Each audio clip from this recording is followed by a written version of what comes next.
Hi, I'm Peggy Farron, and welcome to the Understand Photography Show, where we talk about travel, nature, and fine art photography.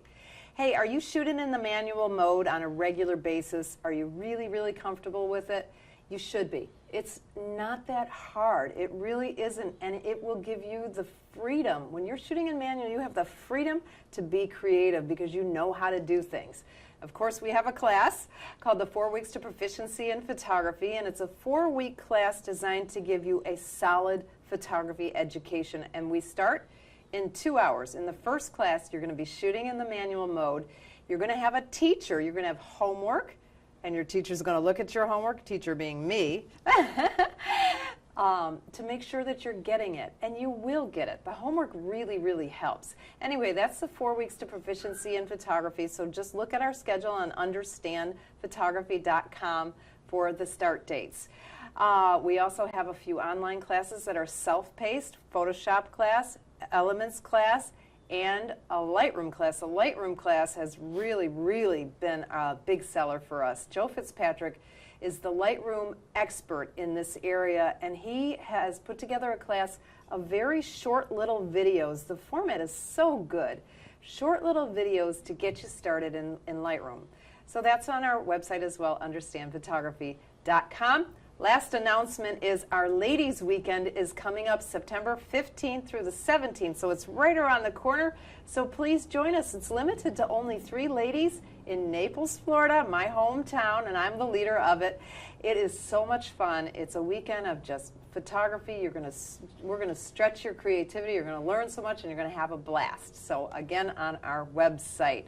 We have a lot more going on, so hopefully you'll see it all on the website. But right now, I want to introduce my guest. Now, Brian Jannsen has been here before. This is not his first rodeo on the Understand Photography Show, and he also works here at Understand Photography seasonally. He's not here full-time because he leads photo trips in Europe. And he is amazing. He's an amazing photographer. He's a nice man. He's a landscape photographer. He goes all over the world, but he specializes in Europe. So today we're going to talk about Paris. Paris, the city of love. Welcome. Thank you, Peggy.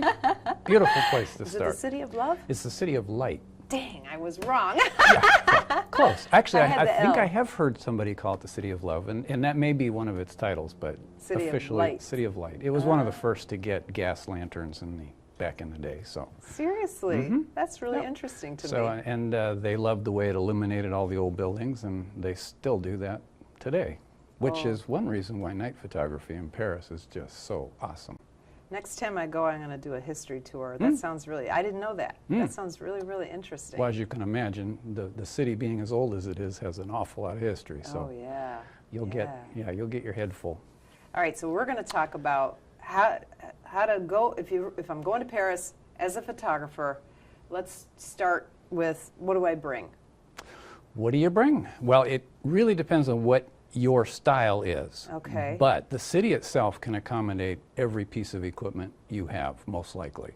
I surprise a lot of people with some shots with some very long lenses, which you don't normally think of because Paris is a fairly tight, closed city. Well, when I was there, I didn't feel like I had a wide enough lens.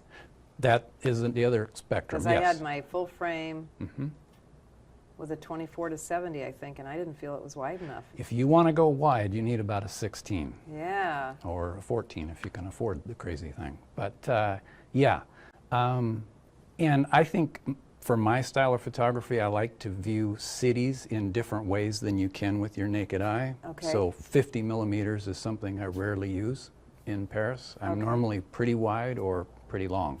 Oh, one or the other. Yeah, one or the other. But, and I have a lot of my favorite shots are maybe 200 millimeters. Really? I didn't have a long lens when I went, so I didn't. Well, not only can you get a lot of details, and the architecture is full of details. It's crazy beautiful. But you can stand off a ways and compress the city into this tighter thing, and it can create images that are inspiring. Wow. So, all right, so a wide lens, a long lens. If you are limited on how much weight you want to bring, or you can't carry much around, just get as good of a range of a zoom as you can. Okay. The 24-70 is nice. I tend to walk around with my 24-105 just because that little extra length is nice. Yeah, that's Joe's favorite lens too for Canon shooters. I don't know if Nikon has a similar They, one or not. I think they do. Okay. I think they do. And then of course now everybody's got a Sony and everything's, Yeah, we're not there's- just two brands anymore. Not anymore. It's branched out big time. I would suggest a fast lens because there are dark places, and if you like serious bokeh, you may want a 51.4 or something like that. But it depends on your style of photography and how much you're willing to lug around. I bring everything I own, and that's for a number of reasons. One, it's my livelihood, but also I find ways to use most of it. But you don't carry it with you every day. No. Okay. No. Each day I normally have a general plan in mind of what I want to accomplish, and I'll go out with those. Because you do stock photography as well as lead photo tours, correct? I normally shoot for fine art. That's my target. Oh, I see. And then what is left over from those shoots goes to stock I see. and those types of outlets. Ah, Yeah. okay. So, fine. So obviously you need a tripod too. Mhm. So a wide lens, a long lens, or a zoom. I would, yeah, a good versatile zoom I think is the first thing to Something to with have. low light is best. If you can get a lens that will focus in low light or give Yeah, you the good A bokeh, it's good nice. fast one, yep. And a tripod if you're going to do anything at night or And you early need morning. to do night photography, right? It's like a necessity in That's what Paris. I've been preaching for years. Yes, yes, I agree. Paris at night it is absolute best. I love it. Now the problem that I had when I went in June, the last 2 weeks of June, Ooh. it doesn't get dark until 10:30, 11 at night. The sun sets at 10, and twilight is 10:45. I Yeah. couldn't believe it. I was like, oh my God, I don't think I can stay up this late. And not only that, you run into the other problem that the lights typically go off at midnight. Oh. And some stay on till 1, but the French, they're very conservative with their power use, and they stay off. Now in Rome, you can get up early in the morning and still have the lights on for morning twilight. Okay, But good in to Paris, know. You know I'm going to Rome. Okay, there you go. So you can have 2 twilights in a day in Rome, Okay. and a lot of other cities, but Paris, Just most the nighttime. yeah, most of So the morning shoots in Paris are not as The- good because the lights are turned off. there's just no twilight. Oh. The sunrise is nice, but don't expect to get any twilight early morning. Wow. That's really So interesting. just bear that in mind. Yeah. All right, is there anything else that for equipment-wise? Equipment-wise, like you mentioned, the tripod's probably the most important piece for me. Nothing else that you don't normally use. Now you have a special tripod you use, right? Well, I recently converted to a geared head, which Okay. has made my life so much nicer. I love it. And I was explaining to Joe earlier today. You'll meet Joe sometime. Just the ball head is, which real common, and it's inexpensive, and it's fast. You can set it up really quick and get your shots. Right. And sometimes you need that speed. The geared head's a little bit slower, although there are ways to work it fairly quickly. But once you get your shot that you want and you want to tweak it just a little bit, a ball head, you loosen it and you're starting Yeah, over. you A get geared head, all you got to do is just Little a little tweaks. tweak and you got a whole new frame, and it's just so much easier to work with. And what brand do you have? A favorite I have the brand, big or- Manfrotto, and I should be able to tell you what number it is. Well, you know what? We can put it in the show notes if you can't remember. I'll get it. I'll the get it show to you. notes will be on understandphotography.com, and we'll put the number of the tripod and the head. Yeah. Both. Are the legs as important? I'll get them both to you. Legs for me were, I just have Gitzo heads, carbon fiber. Gitzo? Mhm. Okay. It's a Carbon good- fiber is good tri- lighter. It's a lot lighter. Now, when you pack that, do you pack that in your main suitcase? 'Cause No, You can't bring I a have- tripod on I have a carry-on, can tripod you? bag that I bought, and I always carry it on. And they don't give you a hard time? I've never had a problem with it. Really? Now, with my old tripod, one time I did, and they broke it. Yeah, just like that. So if you want to break any equipment, check it in. So be sure, that was another piece of equipment advice. I would suggest getting it into a backpack that you can carry with you and not have, you don't want to check any camera Even gear. if you put it inside your big suitcase? You can protect it that way, but as far as somebody stealing it, I just What do you wouldn't. think? Now, I just got my global entry pass, and so I was in the Miami airport. Very good. And I never noticed this before, but all over the place they had these people wrapping up the suitcases in blue cellophane or something like that. Have you seen that? I've seen that before. I've never done that. Does that stop the theft, do you think? Because they'd have to actually cut that open to steal your... It would certainly take them longer. I'm not sure. They may I'm have curious other... about that because I've had stuff stolen from the baggage guys who steal it, you know? Yep, I think we all have had that from time to time. You're nervous to put anything inside there, but... Yeah, so, and there's a lot of backpacks that will fit either under the seat in front of you. Mine will fit either place, overhead or there, and then I have my tripod bag. And since most people are allowed a carry-on and a personal item, like women's purse or something like that, that's how I'm doing it. And it's working. Never and had you fly a lot, so you should know. Do a lot of flying. Now, I will say some of the discount airlines in Europe will charge you for that. Okay. So if you're coming from the U.S. and you're flying a major carrier, you should have no problem. But if you're in Europe flying from European city to European city on Ryanair or EasyJet or Flybe or something like that, you're going to get charged for every it's little... like Spirit here. Yes. Yeah. You get a $30 ticket, but the baggage charges are $400. Yeah. So, yeah. All right, so now I'm in Paris. Yes. So Bienvenue. Ooh, welcome, right? Yes. I'm terrible at French. I told you I can't do a French Miss accent. Peggy. My mouth won't work. Actually, I know a few words and I can get around and order food, but that's about it. You don't speak French. No. But you say you can pronounce it fairly well. Generally, they know what I'm trying to say. But they often say, "I speak English, much better." So. And you know what? When I was in Paris, I found everybody to be very friendly. I was always like, everybody's like, oh, the French people are so rude. Well, nobody was rude to me. Everybody was very nice. I was surprised that people said that, but I don't know. It's interesting. The same thing can be said about the rude American in Paris. You know, that stereotype. I see that from time to time, but it's not like every American is rude and gross. Everybody seemed just normal people. Most Parisians have welcomed my wife and I with open arms. We've got some very good friends that live there. Well, yeah, you've been there so many times. Do you know how many times you've been spend a lot. I don't know number, but we normally stay for months at a time. So it's That's so cool. We dig in and get to know our routine. What a life you are leading, man. Well, the pastries will put weight on you really quick. So I go out and photograph a lot to kind of burn it off. Oh, that's funny. Yeah, that's right. They've got bread everywhere. They have fabulous pastries. I am not a bread person, but I ate a lot of bread when I was in Paris. Their bread, their cheese, and their wine, and it's all really good. Yeah. Absolutely. All right, so what are some of the, you cannot miss this. Let's say I only have 2 days. What can I not miss as far as photographing? Well, most people have a picture of Paris in their mind before they go. Okay. To them, it's the Eiffel Tower. Yes, of or course. It's Notre Dame, or Right. it's the Arc de Triomphe, or something. So that, to them, is going to be the most important thing to shoot. One of those three things, whatever, or all of those three things? Well, I'm just saying, for that person, it's going to be their preconceived, oh, this is Paris. Okay. So go after that. Okay. You know, it'll make you feel good to get that done. But as far as must-see and must-shoot things for me, a lot of it happens along the river. Okay. There's just some gorgeous bridges that give you views of things beyond the bridge as well as the bridge themselves, and you've got the water with reflections. Now, how do you know what bridges to go to? Well, the walk from Notre Dame, which is on kind of the northeast side, down to Eiffel Tower is about 2 miles, and there's great walkways along the river the whole way. So I just would suggest putting a backpack on and covering the whole thing.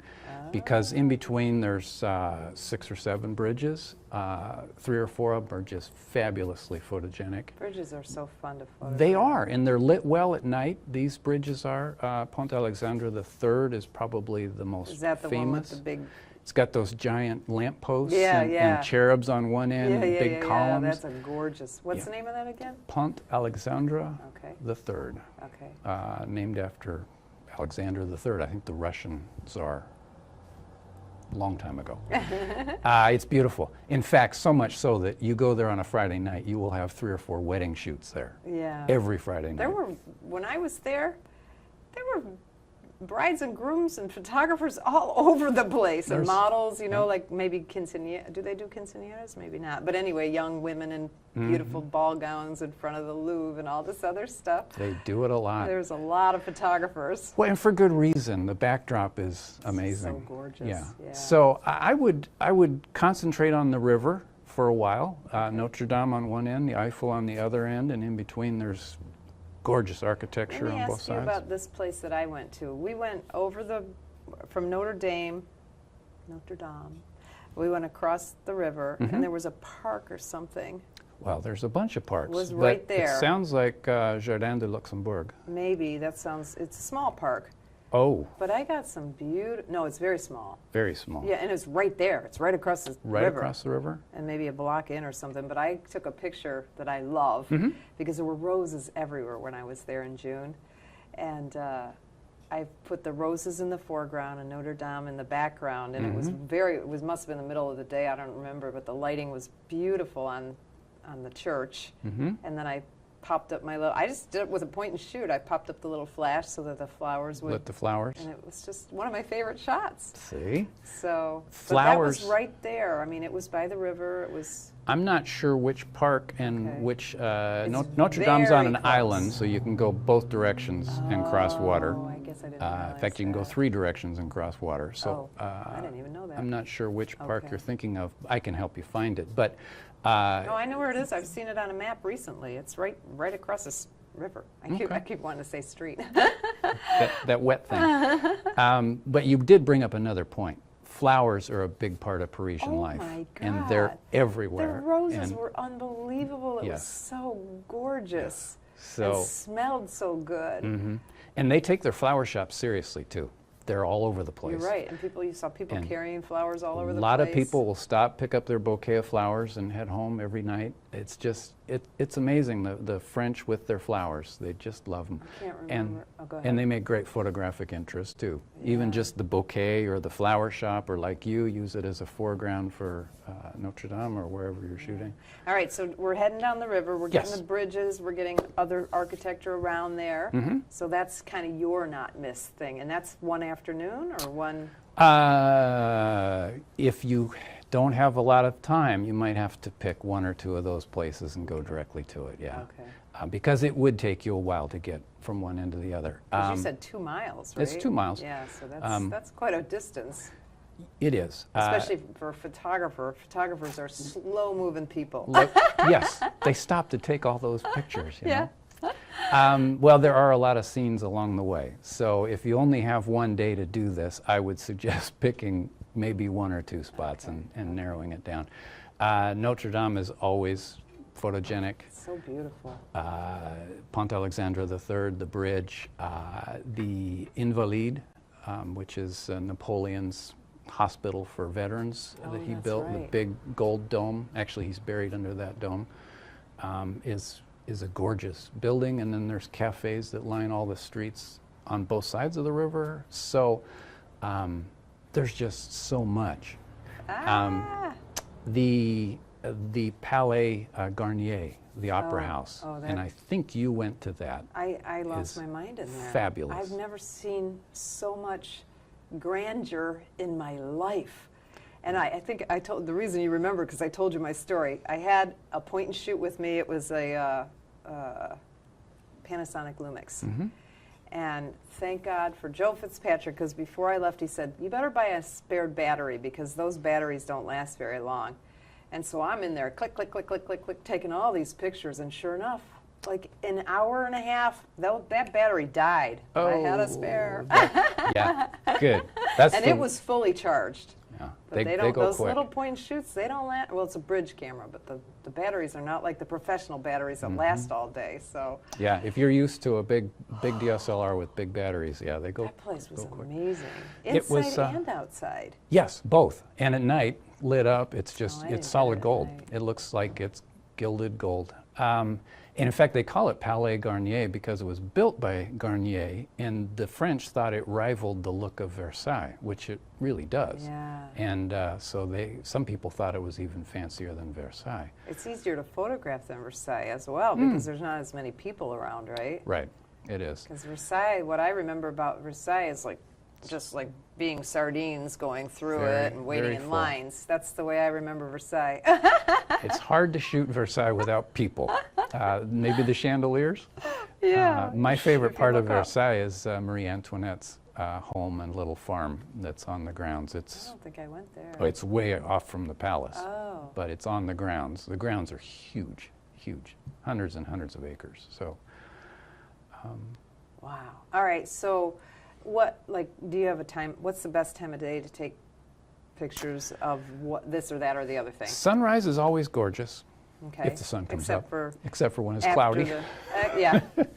But not before sunrise because Don't no lights. Don't expect twilight, but if Okay. you want to get a nice sunrise on some of these old buildings, the Sacré-Cœur in Montmartre Oh, 'cause lights that's up on a mountain. It's up way up on a hill. And it's Butte, white. Montmartre. It's white. It shines. It's kind of a goldish white first thing in the morning with first light on it. Oh, that sounds it's so it's pretty. marble, so it's pure white, but it really warms up nicely at sunrise.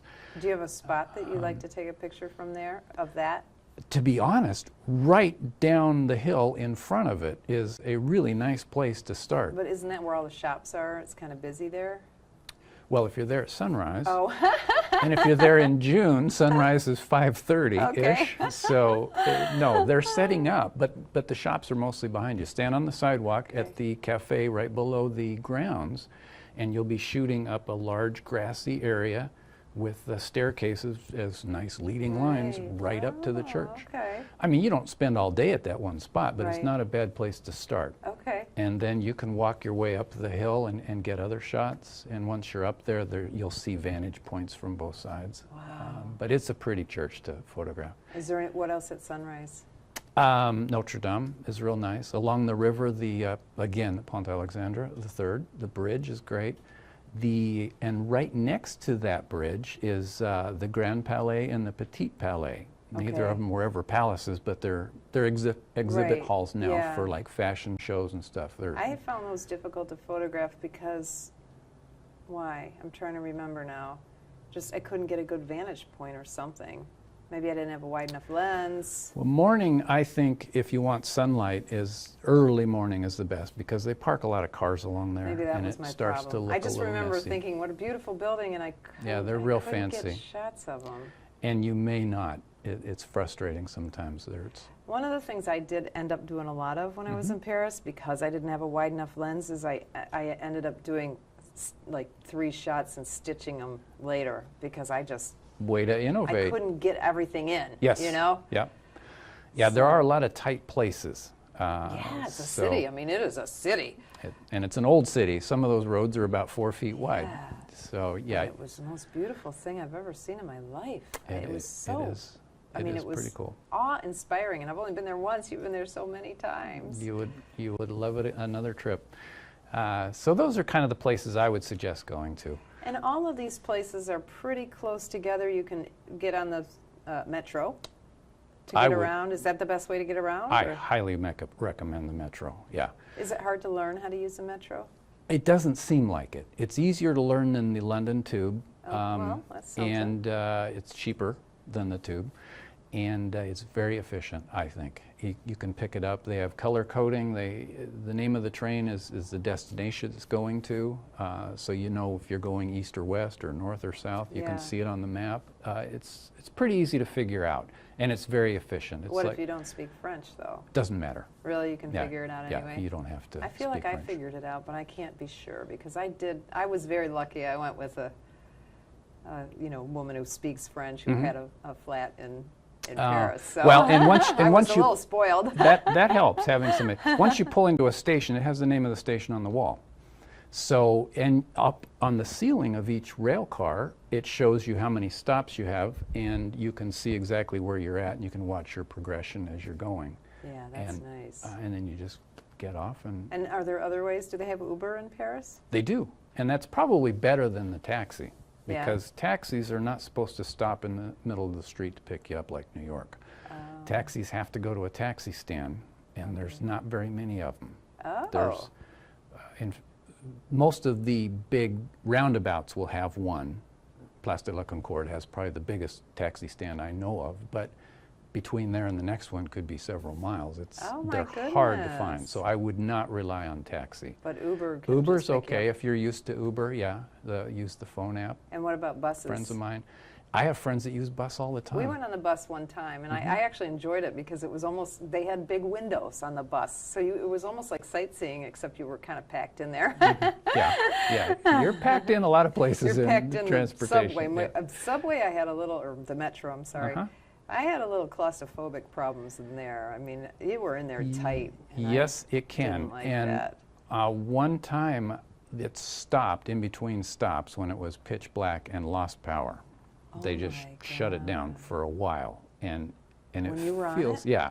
One time when I was there, I don't think it happens regularly, Ooh. but it does Man, get a little. I would be having anxiety like crazy. Yeah, my wife would have trouble with that too. She wasn't excited to hear that, but that was just once, and I've ridden it hundreds of times. So Now- normally, it's Now, very do good you way. have advice about the pickpockets? Because pickpockets are a huge problem in Paris, right? I think Europe has a Europe in pickpocket general, problem, and I don't think Paris is any worse than a lot of other places. But yeah, you really need to watch what you do. So and what's your advice? my advice is carry anything valuable in a pocket that's not accessible. Okay. And some people wear belts. I don't. I have. I normally am wearing either shorts or cargo pants or something where I can stick my valuables down away from where they can see it or get to it. And cargo shorts, so you have pocket Some kind of, buttons yeah, usually, a button, right? yeah. But the biggest thing you can do is just be aware of what's going on around you and look like you know where you're headed to as much as you can. Well, the metro is one of the biggest problems, right? Because there you're being knocked against people anyway. Yes. So sometimes you stand with your hands right where you want to be, and sometimes you can stand with your back to the wall. It's not a bad advice. If you can, if If you you can get to can. a wall. Because what if you're standing in the middle? What I did was I had, I actually carried, it wasn't even a camera bag, it was a purse that I was using as a camera bag. And I would just kind of hang on to it in the front of me when I was on the metro. Yeah. And then, of course, some of the days I had to wear a coat, so I put it under, which in June, this Florida girl wasn't too happy about the weather. Coats and scarves, they get used quite June. a bit. It Yep. was cold. Yep.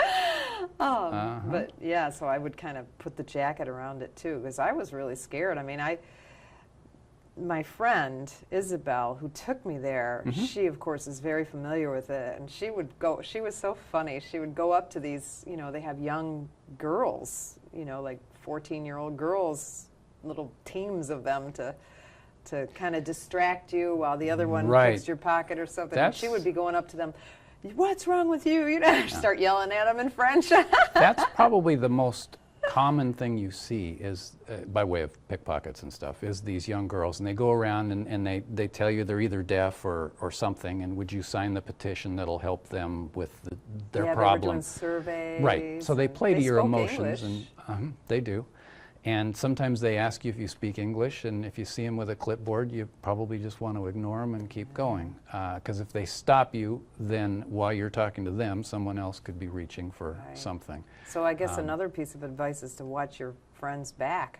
That is a very good way to do it. And I've seen hands reach around inside Yeah, metro. I was almost pickpocketed in Chicago once. I was just looking at a jewelry counter or something, looking at the stuff, and my friend was like, "Peggy, let's go," and she kind of grabbed my arm, which I thought was rude. But then she said, "That girl unzipped your purse. I didn't even notice it." She was just standing next to me. Yeah. I've never had a problem personally, never had anything stolen off the street or mugged or even felt in danger, and I'm out all hours of the night. So in the touristy areas, if you are not standing wall to wall with a bunch of other people, you're probably going to be okay. So try and keep moving and watch the people around you. But I do have friends that have had things stolen, backpacks, and some people are really blatant. Yeah, I heard that sometimes they just have a knife and just Cut the strap. purse bag and yeah. Because I know Joe recommends the, oh gosh, now I can't remember. I think it's PackSafe, where they can't cut through it. It's like something that- yeah, yeah. yeah. I'll find out and I'll put it in the show notes. Probably not a bad idea. So yeah, Yep. which I don't. Mine is just a regular backpack that I got, but keeping your eyes open and just being aware is probably the best advice. Okay. My wife has caught somebody stealing a bag before and told them to stop, and she started making a lot of noise and freaked them out, and they took off And they running, took off, and yeah. everybody thanked her Well, for it. they don't want to be busted. No, they don't. What happens if they get busted? Do you know? I don't know. I'm I curious don't about know. that. If their laws are strict and they go to jail, or do they go to jail for one night and then they're done, you know? It's probably not real tough. Yeah. Probably not. And especially if they're kids. Well, even the young kids, if a cop walks up while one of these girls is asking you with her clipboard to sign this thing, the cop will shoo her away, and then in 10 seconds, as She soon as comes he back, walks on by, yeah. yeah, she'll be right back. So. Jeez. All right, so what about going to the bathroom? That was a big thing for me because I got to pee Big on thing. a regular basis. You know, that's something we all need to do. So. And it is a and problem. they don't have a lot of public They bathrooms. don't have nearly enough. They have some. Yeah. And they were weird. They were in the middle of the big sidewalk. Yeah, they do have some of those. Those are cool. I have not tried one of Oh, those. those are Yeah, cool. Yep. But there weren't very many of them. And there's lines at those quite often. There's lines everywhere. Yeah. Well, first of all, if you stop to eat anywhere, go to the bathroom. Always. You know, just never don't pass up a bathroom. If you see a toilet, use it. That is my advice. And also, think ahead. And if you do know of where there is one, remember where it was, Yeah. and just know that's it. My wife and I tend to mark the McDonald's because we know there's always a bathroom What about there. when you get up in the middle of the morning, though? I mean, not the middle of the morning, but really early. Is there any place open? Because that's when I gotta go. shops, yeah, they don't open. Well, you know, you've got a hotel room or wherever you're staying. So Yeah, but if you but if you're get out right to away, take pictures. yeah.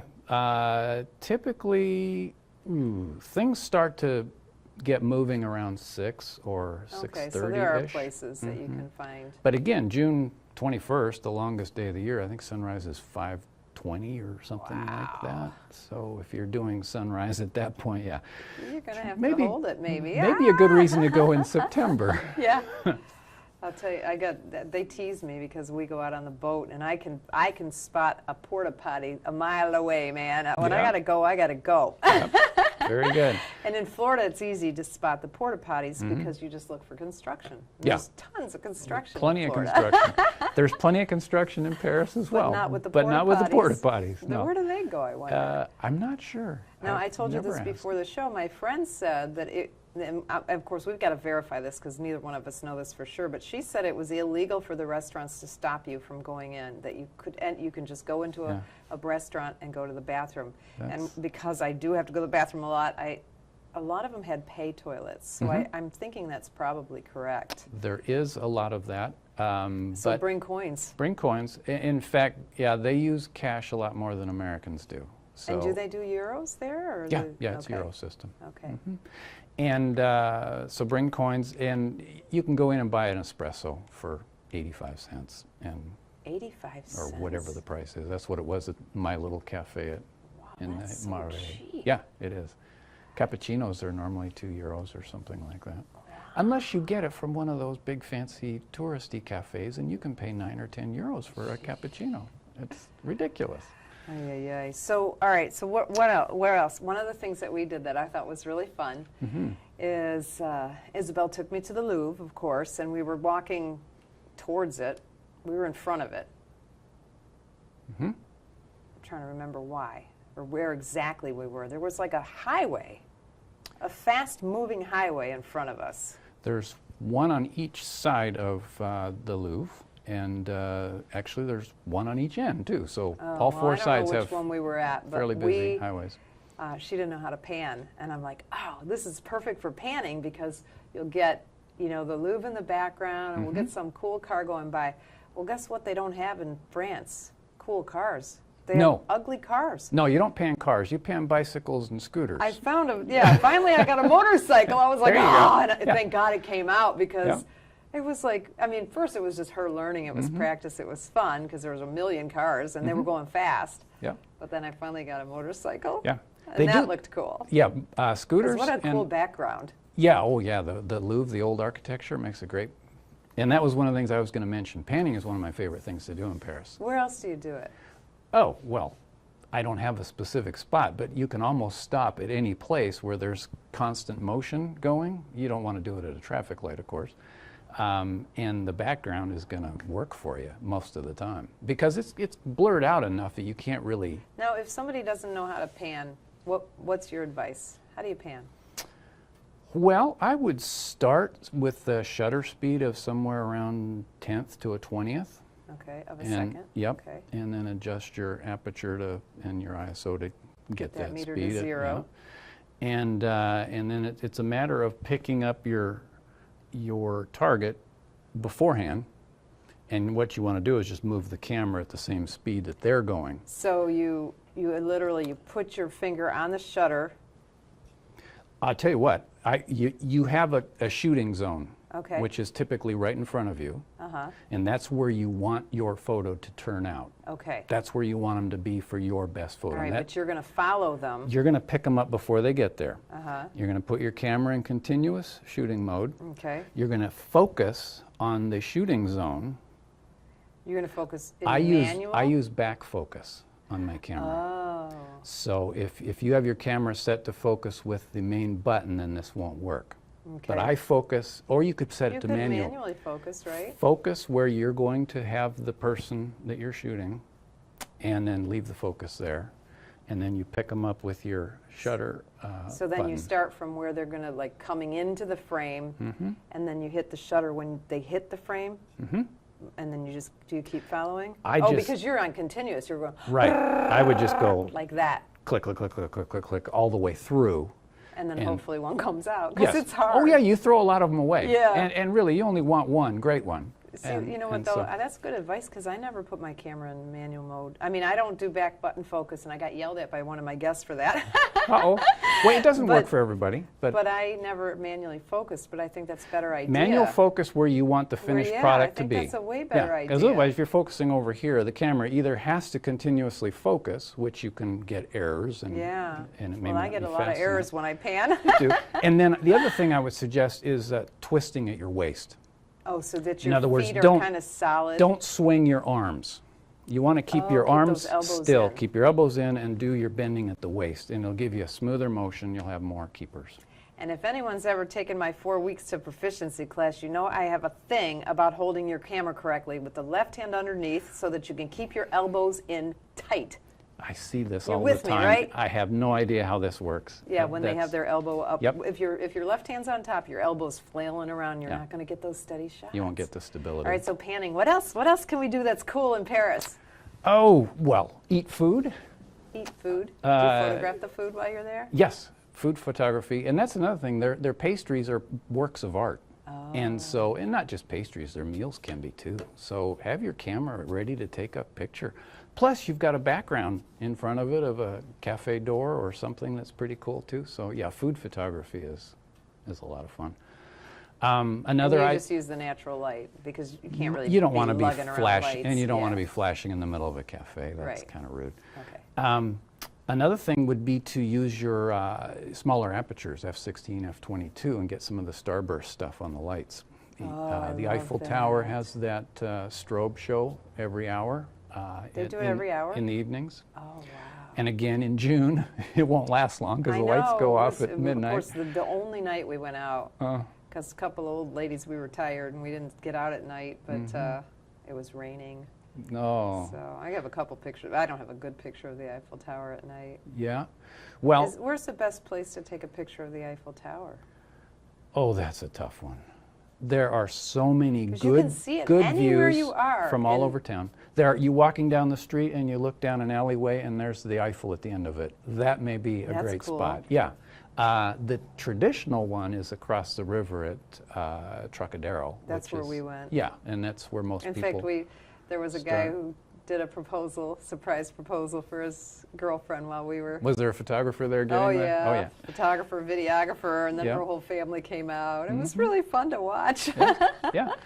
So if you start there, if you're going to shoot the Eiffel, start up at Trocadero, take your pictures from there with the reflecting pool in front, and then just walk towards the tower and you'll see plenty of little spots along the way. You know what? I saw this picture after I got home, but they had the carousel in front of the Eiffel Tower somehow, and I was trying to think, how'd they do that shot?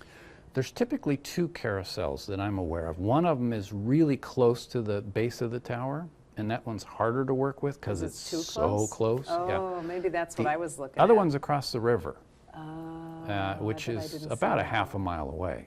And That's probably what I saw. Yeah. Because I was like, I didn't see that shot because I was trying to figure out a way to get those together and I couldn't. I've tried couldn't both, do it. and for me, the one further away is a little And the easier. carousels are fun to photograph. They are, yeah. And the kids. People Again, don't seem to even mind if you take pictures of their kids there. In America, people don't, if they see you taking a picture of your kid, they get mad. But they're, that may be a woman thing. I've gotten some looks with a big lens in a park, and if there's some kids you playing. creepy guy. Yeah. And I don't do. I almost never take a picture of the kids unless their parents are there, and I'll ask them. And normally they say yes, of course, and I show them what I'm doing. And that's, sometimes they take school kids on little field trips. There was an art class one day sitting on the steps of one of I think it was the Grand Palais. They were just sitting there sketching, and they were the Oh my God, how cutest cute is little that? kids. There was probably 8 or 10 of them, and they were like 9 or 10 years old. I asked the teacher if she'd mind if I took their picture, and she said, no problem. So I took a few and showed it to the kids and emailed them to them, and so you just have to be careful. Yeah, you don't want to look like so a... it is the same as here, probably. I guess I just was lucky. I feel that way, so I Okay. normally shy away from taking Yeah, too because many I of don't those. hear, I don't unless I get permission. 'Cause Yeah, people are the very same funny. reason. They're very protective, and the Parisians are very funny about getting their own picture taken too. Oh, really? Yeah, you don't want to just so walk down the street. photography is a little bit more difficult? It is. You can do it. You may end up with a few angry people, Oh. and just be prepared for that. Yeah, I didn't even And think their about it. copyright laws are different than ours. Okay. Each person, and I don't know the technicalities of this law, but each French citizen has their own image copyrighted. Oh, wow. You cannot take my picture and use it for anything if I'm a French citizen. Okay. And so they have the right to absolutely tell you to shut it down. I got. I took a picture of the U.S. Embassy, and the cop came over and made me delete it. Serious? Yeah. I have not had that happen. So, are there photo restrictions that we should know about? Well, evidently there. Yeah, don't take one of the U.S. Embassy because he came across the street. Or no, he called me back across the street. That's and he said, interesting. delete. Was he an American? Yeah. Interesting. Okay. So- Well, I haven't had that problem. He didn't make And- me delete my whole roll or anything, or No. not roll, but just those. And I think consistency is one of the frustrations. As far as restrictions go, there are some security guys that they feel like they're Barney Fife and they just have to go after everybody that has a camera. So I've been chased out of places Okay. that really I don't think there are restrictions. I've shot in Jardin des Tuileries a lot with my tripod. Say that again. Jardin des Tuileries. Okay. It's the garden that attaches to the Louvre. It's about a mile long. Oh, that's beautiful. Gorgeous garden. Absolutely love it. And I've shot there for 10 years, just all the time. And I've had one guy, and it was interesting. It was almost at sunrise, and there was nobody in the park. He was on a power He trip? comes running up on his. He was on a bike, and he said, "Not allowed. No tripod. No tripod." And I'm looking around. There's not a soul to be seen. I almost busted out laughing, which would have made him mad. So I didn't. So I said, okay. So I folded it up and I moved a little bit, and then as soon as he disappeared, I set it back up and didn't see him again.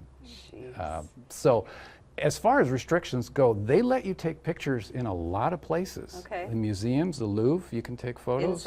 Inside. Most churches, no problem. Inside, outside. Now tripods are a problem. Okay. Generally, I don't really use them inside unless I'm absolutely all alone and I'm there first thing in the morning and there's... But you will bring a tripod, because I mean, inside the churches are so beautiful, but they're really dark. They're very dark. If you're hand holding 3200 ISO is probably minimum, yeah. And with a lot of the newer cameras, you'll be okay, but I don't like using that ISO, frankly. So if I know I'm going to do an interior shot of this church on this day, I will get there when they open the door and I will have a tripod and I'll give it a shot. And if they ask me to Is it, not do it, I'll take it away. okay, so is the best time to go to these places like the minute they open, do you think? For crowds. So people don't get up early. No, they don't. Because they're on vacation. It's amazing. If you're up at sunrise, and a lot of Paris takes a little while to get warmed up. The bakeries are all in force by 6 in the morning, and it smells incredible. But you can walk along the river, and it's like glass at early morning. Wow. And by probably 7:30 or 8 o'clock, you've got a lot of boats, and it's all choppy, and it looks like a river. But before that, it looks like glass. And so you can avoid the crowds a lot in the morning. But what time do these places open? They don't open till 9 or something, Right. do they? So, but at 9, if you go at 9, it's usually not so bad. Mm-hmm. Wow. That's good to know. I don't know the exact time of Notre Dame, but they open the doors, flip the lights on, and for the first hour or so, you're pretty much by yourself. Oh, wow, that's so cool. So I'd recommend. Now, the lighting isn't incredible because the sun is still fairly low, and you're inside. It's a dark building, so if you don't have your tripod, high ISO is your only But option. they don't usually stop you with the tripod. Well, that's up to whoever's standing You just there. kind of. And if they do, if they tell you, you just You fold it up obey it, and put right. it away. Yeah. Are there any other restrictions that we should know about? Not general ones, Okay. but each building has their own policy. Just be aware. The Musée d'Orsay now does not allow cameras. Is It that the one with the used to. big clock thing? Mm-hmm. They don't allow At the cameras? clock, you can use your camera. That's the best picture. It's a great picture, isn't it? You get Yeah. a silhouette of the people in front of that cool clock. Mm-hmm. What's the name of that place Musée again? d'Orsay. Okay. Yeah. It's, and I think they changed their photographic policy just a few years ago. Yeah, because 'Cause I'm it- pretty sure I was taking pictures in there, but I can't remember. I So- mean, I know I was taking pictures so in there. Was I doing it around- legally? Around the exterior, well, inside there's like a mezzanine around that, and you can take pictures of the exhibits from there, Okay. but they're all way down below you and a long ways away. But as far as walking through the museum and taking pictures of artwork or whatever else is on display, Oh, you no. can't. Well, that's true in Yeah. any museum, right? Well, the Louvre, cameras. Oh, the Louvre, you can. Mm-hmm. Oh, wow. Yeah. That's amazing. Yeah. One of my craziest photos I have is of this massive crowd with their iPhones and tablets and everything else just crowded around this little tiny painting of Mona Lisa on the wall. And they're just at And it's thousands a cool of picture. them. Yeah, well, it's Oh, you'll have to show it. Can you? I will show it to you. Yeah, I mean, Yeah. is there a way we can show the audience? Is it on your website, or can we put it in the show notes? I can get it to you, yeah. That'd be cool. I would love to see that. It's just it's a popular stop, of course, and but cameras are allowed, so. Now, do you have any, like, of all of the pictures, which you have many, do you have like 2 or 3 favorite images, and what are they? I would say some of my favorite may be up in the Montmartre area. It's an old neighborhood. Montmartre, and that's, That's I'm where, going to put that in the show notes, because when I was on Pinterest getting ready to go, the most beautiful shots were in Montmartre. I think so. And that's right near Sacré-Cœur. Sacré-Cœur is on the hillside right there, and Montmartre is the butte, the mountain. It's called Mount of Martyrs. I think the first Parisian martyr was killed there, so that's Oh, why is they that what named that it. stands for? I believe so. Saint-Denis was the guy. And that's another story. The dead guy? I'll tell you some guy. Yeah, he's the guy that didn't, he wasn't too happy at the end. That's one of my favorite areas. Paris was essentially torn down in the late 1800s, Okay. mid-1800s, and rebuilt by a guy named Haussmann. That's why so many of the buildings all look alike, Okay. and they're all about 6 stories high. Right. He designed that look, well, with his team, and laid out all the boulevards the way they are now. Because they're like a, Yeah, like a it's circle kind of, there right? Or- there's some symmetry to it. It's really beautiful, and but an area they didn't touch was the Montmartre area. So that's it older. has the old village feel. Yeah, it And, does have the old village feel. Yeah, it's got a couple little windy old roads, and the views of the Sacré-Cœur are really cool. Now, what's the best time to go there? Same Well, thing, the morning? prettiest stuff is night with the lights on, I think. And they keep them until midnight. But early morning is also really nice. It's less I lead- crowded, I would imagine. It is. 'Cause I it's lead- very crowded. Yes, it is. And Friday night, you don't want to be anywhere near there. You just don't. Generally speaking, and I was going to mention this, for crowds, Sunday, Monday, and Tuesday are probably your best days. and then For lack of crowds. lack of crowds. Sunday, Monday, Tuesday. Mhm. Okay. It'll still be busy. You'll still have more people than you But probably Monday want. probably especially, right? Monday. Either one, any of them. Any of them. Monday, They're Tuesday, all good. Wednesday. Sunday, Sunday, Monday, Tuesday. and I'm talking Sunday night. Okay. Sunday day is pretty busy, but and I do my night photography courses on Sunday, Monday, and Tuesday nights for that very reason. Okay. It's easier to get around, and there's less people to mess things up for you. And then by Wednesday or Thursday, the pace is picking up a little bit, and then Friday and Saturday is just Crazy. a nightmare. Yeah. So you don't, unless you want a lot of crowd scenes and people in your shots.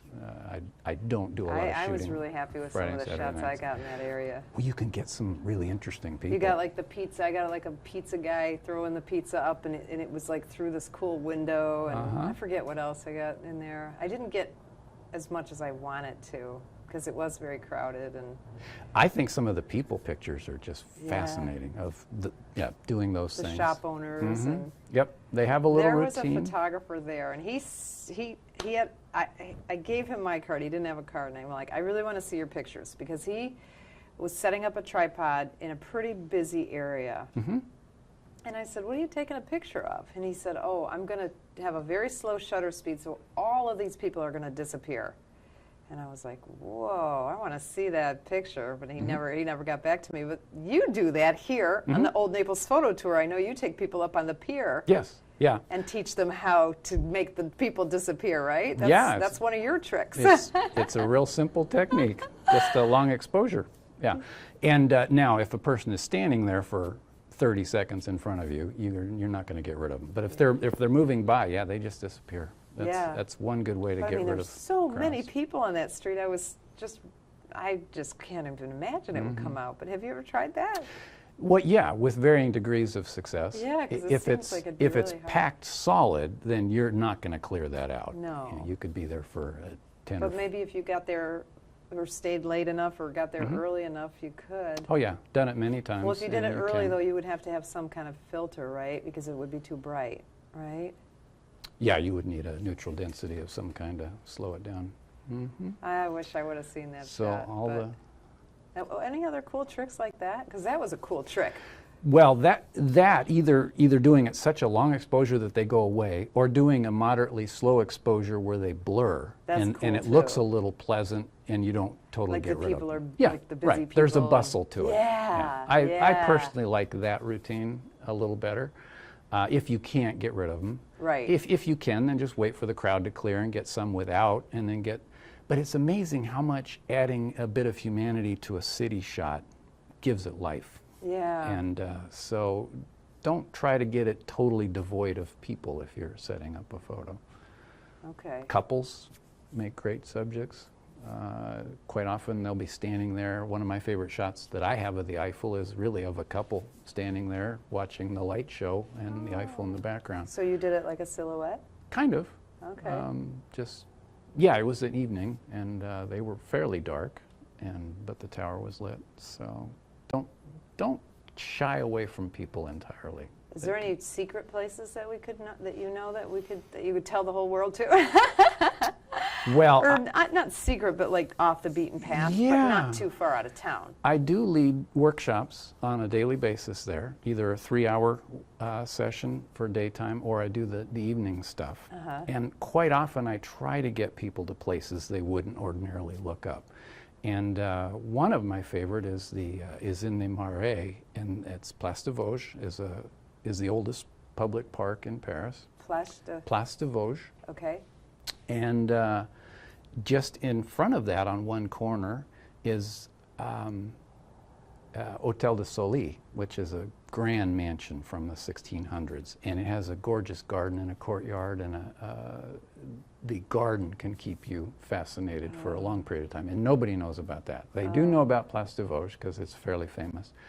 But then walking through the Marais is just so fun. And the Marais is what? It's, What does that mean? It means the swamp. Oh, and well, we're swamp people here in Florida. See, we should know about that. When Paris was first founded by the Romans, they started it in what's called the Latin Quarter now, Okay. because Latin was spoken there. Uh-huh. And then as the city grew, they had to migrate across the river. So right across the river from the Latin Quarter was a swamp, and they filled it in, and it's now called the Marais, which is swamp. Okay. And that encompasses a bit of arrondissement 3 and 4, kind of combines. Paris is broken up into 20 sections Okay. called arrondissement, Okay. each one. And ironically, each one has its own city hall, Oh. which is craziness. That is So you weird. have one big, and its city hall is a Hotel de Ville. You've heard that term. Okay. There's a big Hotel de Ville, and that governs the whole city. But each one of these little 20 arrondissements have their own Hotel de Ville. So I can't imagine what the bureaucracy is I like. know. But Oh my gosh. so the Marais is in the 3rd and 4th arrondissement. Okay. And it's got a lot of old shops. The Jewish Quarter is there, and some of their old bakeries, and I'm getting are hungry. amazing. Yeah, we let's keep go talking eat. about food. So, but it's a fascinating city. Oh and my I God. would You love make me to. want to go back. I would love to take you on a tour. I know. When I of- tell you what, as you know, I'm going to Italy, and I Mm-hmm. got to pick your brain because I want to. Brian knows Europe. Another good Now, country. what's your next trip coming up? We will be, in fact, September and October. We'll be in Paris. I'll be doing the 3 nights in Paris workshop. Now, do you know the So, dates? The start date is, I don't have it with me, but it's September and October, bridging Okay, both we'll put months. it in the show notes. And yeah, we'll get that out. And I do one night, just a single night with anybody, an individual, or I do the 3 nights workshop, which is 3 consecutive nights, Okay. simply because there's so much to shoot. And you can't do it in one night. There's no way. So that's what I'll be doing, and then maybe a little bit of our own side trip to Germany and Switzerland. And that's just Get a few personal things. stuff, though. Photographic Yeah. stuff, but yeah. So Paris September, workshops in September and October. We're going to have the information on our website, Mm-hmm. and of course a link to your website. What's your website? BrianJannsen.com. And how do you spell that? Because you spell your name funny. Somebody did in my past, but it's not my fault. Brian is with an I, and Jannsen is Jannsen. Okay, BrianJannsen.com. Again, it will be in the show notes. We'll have everything. We'll have good show notes because we need them for this one. And so if you can do it, go to Paris with Brian in September or October. But if you don't get a chance to go to Paris with Brian in September or October, I think probably January you're going to start doing the Old Naples photo tour Yes, again. we'll be back right here with Peggy and some great folks here. Yeah, we do. He's a fabulous guide. I mean, he's such a good teacher. You know, our motto at Understand Photography is we simplify the technical, and you're really, really good at that. I think and keeping people it love simple is not a bad way to do it. Nope. You can read some of our reviews on TripAdvisor. A lot of them are about Brian. They love him. They love you. Wow, they love him. Thank you. All right. Well, again, everything's going to be in the show notes. Please subscribe to our YouTube channel or subscribe to our podcast on iTunes if you're a podcast kind of person, because you can listen to this as well as watch it. We could really use some more reviews, so please, if you like the show, please leave us a review either on YouTube or iTunes. It really helps us a lot. Thank you so much for watching. I'm Peggy Farron. This is the Understand Photography Show. Get up!